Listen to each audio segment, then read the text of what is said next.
Hi, everybody. Thanks for turning this on. I hope you enjoyed Sunday, where I was talking about the last book in the Bible. I was talking about Revelation to finish up this series, looking through the whole Bible. The start of Revelation is a series of letters to various churches in the area, bit of feedback from the writer, and some of them are just very positive.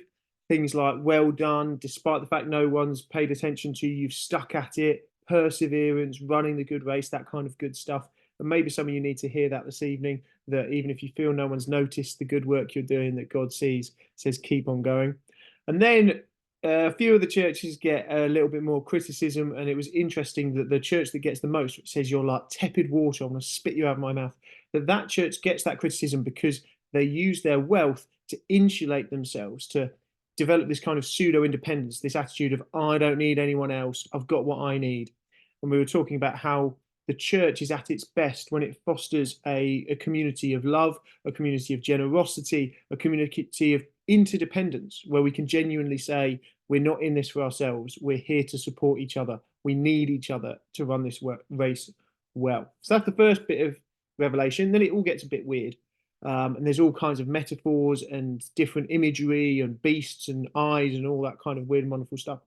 And it really helped me to think of it as, instead of a realistic painting, a painting meant to be of an apple or something, it's more like an abstract painting, which draws you in and makes you think. And there's poetry and there's metaphors and there's imagery that is meant to subvert the system that people were reading it in. They had this emperor who wanted to be called Lord and God, a very tyrannical ruler who frequently persecuted Christians, and that's the culture that people are reading this in. And so they write these stories. They tell these stories about a God who is, even in the midst of all that pressure, still working. And that's true for us today. We might not live under a tyrannical ruler in our society, but we might feel like it as individuals. Might feel like our depression or our debt or our past relationship history is casting a long shadow over our life. And we need to know that in the midst of that, God is still making all things new. In Revelation, it's not clear, has it happened? Is it happening? Will it happen? But I think it's true of all of them. God has made things new. God is making things new. Your skin changes every 6 weeks. As you learn things, your neural pathways change. God is making things new currently, and God will make everything new.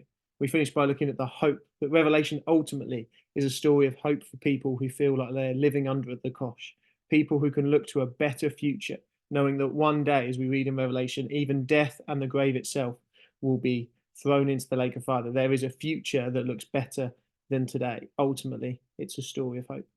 Enjoy chatting about this this evening. Hope you have fun. All the best. Bye.